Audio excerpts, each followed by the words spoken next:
everyone and good morning from our capital New Delhi. তো আমরা এখন আছি নিউ দিল্লিতে, সকাল সকাল উঠে বেরিয়ে পড়েছি। দিল্লিতে আমাদের একটা দিনেরও কিন্তু ব্যাপার নেই স্টে করার। আমরা কাল রাত 3:50 যেটা আমি বললাম 4টেই পৌঁছেছে অলমোস্ট। তো এখানে এসে হোটেল নিয়ে একটা ব্যাপার হয়ে গেছিলো আমাদের, মানে আমরা জেনারেলি দিল্লিতে আসলে যে হোটেলটায় সব থেকে বেশি থাকি নিউ দিল্লি রেলওয়ে স্টেশনের পাশে পাহাড়গঞ্জ, সেখানে ইয়র্ক লিগেসি, বাট ওটা এখন মানে কোনো একটা সমস্যা ইস্যু হওয়ার জন্য ওদের হোটেলটা বন্ধ ছিল।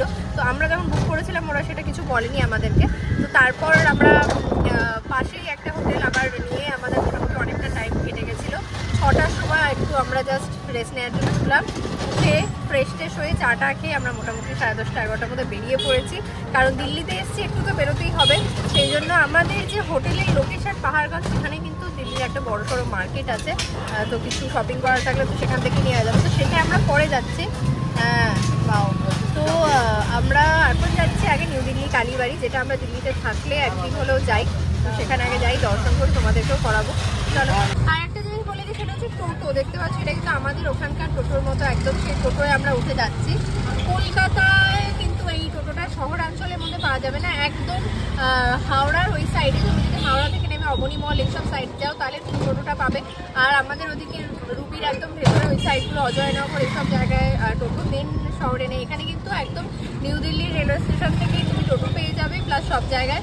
যেহেতু এটা ক্যাপিটাল অফ ইন্ডিয়া, সবার কথা ভাবে, সেখানে অটো থেকে শুরু করে টোটো থেকে শুরু করে বাস সব কিন্তু আছে। পৌঁছে গেছি আমরা নিউ দিল্লি কালীবাড়ি। আর এখানে আসতে গেলে প্রত্যেকবারই অটোওয়ালাদের সাথে, মানে অটো বা টোটো যাতেই আমরা আসি, ওরা মানে একটু কমই বুঝতে পারে। ওরা সাধারণত বললে বিড়লা মন্দির বা বালাজি টেম্পলের সামনেই নামিয়ে দেয়, বাট এবার তাও চিনে চিনে নিয়ে এসেছি। এর আগে একবার হয়েছিল অন্য একটা কালী মন্দিরে নিয়ে গেছিলো, তারপর সেখান থেকে জিজ্ঞেস করার পর আমরা জানতে পারি। যাই হোক, এখানে কোনো উৎসব বা কিছু আছে সেই জন্য বাইরে থেকে প্যান্ডেল করা আছে পুরো। দেখো কালী মন্দির, এটা হচ্ছে পেছনের গেটটা, যেখানে একটা ফেয়ার হচ্ছে, হ্যান্ডিক্রাফট ফেয়ার। আর আমরা যাব সামনের গেট দিয়ে মন্দিরে। আগমনী বাংলায় এটা হচ্ছে একটা হাট চলছে, প্রি পূজা এক্সপো। আর এটা হচ্ছে কালী মন্দিরের চূড়া। রাস্তাটা যারা আসবে, যে এই রাস্তাটাই কিন্তু হচ্ছে কালী মন্দির।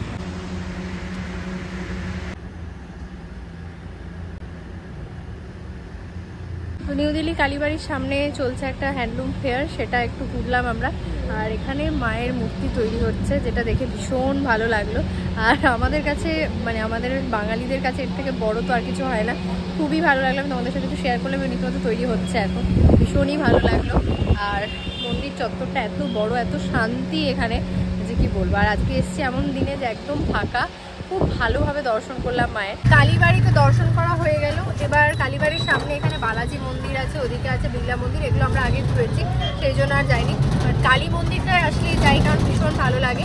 এবার আমরা যাচ্ছি বেঙ্গল সুইটস, যেখানে বাংলার মিষ্টির দোকান, মানে এখানকার মিষ্টি ম্যাক্সিমাম পাওয়া যায়, দিল্লিটা লাড্ডু পাওয়া যায়। তো এই সমস্ত জিনিসগুলো নেবো, আর ওখানে কিছু স্ন্যাক্স খাবো, সেই জন্য আমরা চলে যাচ্ছি। টোটোর সার্ভিস কিন্তু এখানে সব জায়গায় পাবে। আর আমাদের ওই কালী মন্দির থেকে বেঙ্গল সুইটস অব্দি কিন্তু ভাড়া নিচ্ছে 40 রুপিস অনলি। তো চলো, এই দোকানটা আমরা এর আগে রেখেছিলাম, তো আমরা এই দোকানটা এর আগেও এসেছিলাম, আমরা এখানে বসেছি। এটাও বাংলা সুইটস, মানে পুরো রাস্তাটার মধ্যে। আর এই রাস্তাটার নাম হচ্ছে বাংলা সাহিব রোড। তো এখানেই সমস্ত বেঙ্গলের মিঠাইয়ের, মানে সুইটের দোকানগুলো আছে। এটা একটু বড় সড়ো, আর এখানে একটু বসার ব্যবস্থা আছে, কারণ এর আগে আমরা যেগুলো গেছিলাম সেগুলো বসা নেই। মানে তুমি যদি কিছু খাবার দাবার খাও তাহলে দাঁড়িয়ে দাঁড়িয়ে খেতে হবে, সেই জন্য এখানে চলে এসেছি আমরা। বসে প্রচুর জিনিস আছে দিওয়ালির জন্য, এখন গিফট প্যাক প্রচুর জিনিস আছে এখানে, প্রচুর আইটেম। দিওয়ালি, নবরাত্রি এইসবের জন্য গিফট প্যাক যেগুলো হয় খুব সুন্দর করে রাখা আছে, আমি সবটাই দেখাচ্ছি। খাবারের অর্ডার আমরা দিয়ে দিয়েছি, সেটা এলেও আমি দেখাচ্ছি। সঙ্গে থাকো আর দেখতে থাকো। জায়গাটা আমি এর আগেও দেখিয়েছিলাম ব্লগে, সো আই হোপ তোমাদের মনে থাকবে। তো আরেকবার দেখিয়ে দিই পুরোটা। তো এই দিকটাই হচ্ছে পুরো ফুড এরিয়া, এখানে খাবার আর টেক অ্যাওয়ে সার্ভিস আছে, এখানে সমস্ত কিছু খাবার দাবার এদিকে।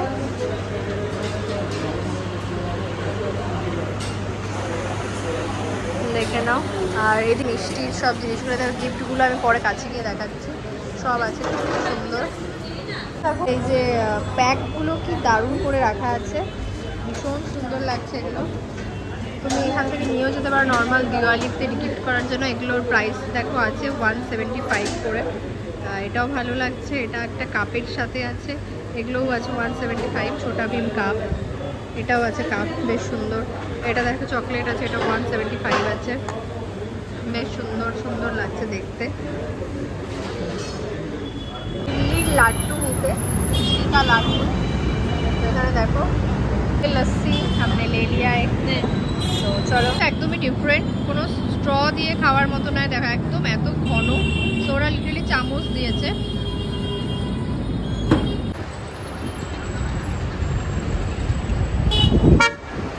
এখান থেকেও ভালো লাগছে। এসছি কোনার্ট প্লেসে, যেখানে শপ আছে সমস্ত বড় বড় দোকানগুলোর। যেখানে এসে দেখলাম, দেখো বিশ্ব বাংলা শপটা দেখেও বেশ ভালো লাগলো। দিল্লির একটা বড় হনুমান টেম্পল, আজকে টিউসডে, সেই জন্য এখানে প্রচন্ড ভিড়। অপমান করেছিল দিলতা। এটা হচ্ছে রাজধানী, নিউ দিল্লি হাওড়া রাজধানী।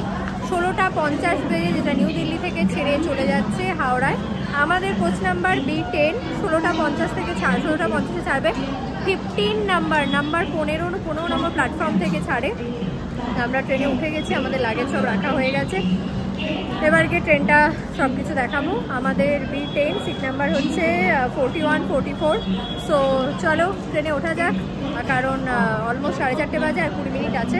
বাকিটা ট্রেনে গিয়ে সমস্ত জার্নি সব কিছু এই ব্লগে আসবে, সঙ্গে থাকবে। একদম রাইট টাইম 4:50 নিউ দিল্লি থেকে ছেড়ে যাচ্ছে আমাদের হাওড়াগামী রাজধানী এক্সপ্রেস। জলটা অলরেডি দিয়ে দিয়েছে ওরা ট্রেন ছাড়ার অনেক আগে। বেডশিট পিলো সব এখানে দেওয়া আছে, ব্ল্যাঙ্কেট অবধি, বাদ বাকি সব সার্ভিস ধীরে ধীরে দেখাচ্ছে। পিলো অ্যান্ড ব্ল্যাঙ্কেট সব দেওয়া আছে, বসে আছে।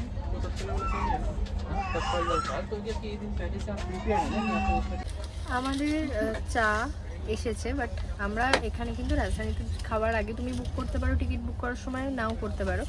যখন আমি কলকাতা থেকে আসছিলাম, তখন যখন ওরা খাবার দিচ্ছিল, সঙ্গে সঙ্গে আজ করে নিয়েছে যে আপনারা খাবার নেবেন না আলাদা করে নেবেন না। তো কলকাতায় যে জিনিসটা জিজ্ঞেস করেছিল, তো যাই হোক ওখানে কিন্তু জিজ্ঞেস করে নিয়েছিল। আমরা বলেছিলাম যে আমরা হ্যাঁ চা নেব কি বা খাবার কিভাবে নেব, সেটাও সব কিছু আগেই ওরা শুনে নিয়েছিল। এখানে উনি যাদের বুকিং আছে অলরেডি টিকিটের সাথে, তাদের সার্ভ করেই যাচ্ছে, আমাদের কিছু জিজ্ঞেসও করেনি যে আপনারা নেবেন কি নেবেন না। মানে এটা জিজ্ঞেস করে নেওয়া উচিত, কারণ আমরা যে সময়টায় উঠেছি সেই সময়টা ইভিনিং স্ন্যাক্স বলো চা এসবের কিন্তু দরকার হয়। তো বেসিক্যালি উনি কিছুই জিজ্ঞেস করেনি। আর আমরা যে টাইমটায় উঠেছি সেটা হচ্ছে একদম ইভিনিং, মানে 4:50-এ ছাড়ছে, মানে বুঝতে পারছো 5টা। চা বা অন্য কিছু সব কিছুই দরকার। রাজধানী খুব লিমিটেড স্টেশনে দাঁড়ায় যে আমরা নেমে গিয়ে সেখান থেকে চা নিয়ে আসবো, এরকম কোনো ব্যাপার নেই। এখানে আসবে সেটা হয়তো পরে আসে, বাট তার সেখানে ব্ল্যাক টি খুব একটা দেয় না। যেটা বুকিং থাকে যে ব্যাপারটা, সেটাতেই ওরা একমাত্র অপশান দেয়, লাইক ব্ল্যাক টি বা মিল্ক টি বা কফি এগুলো।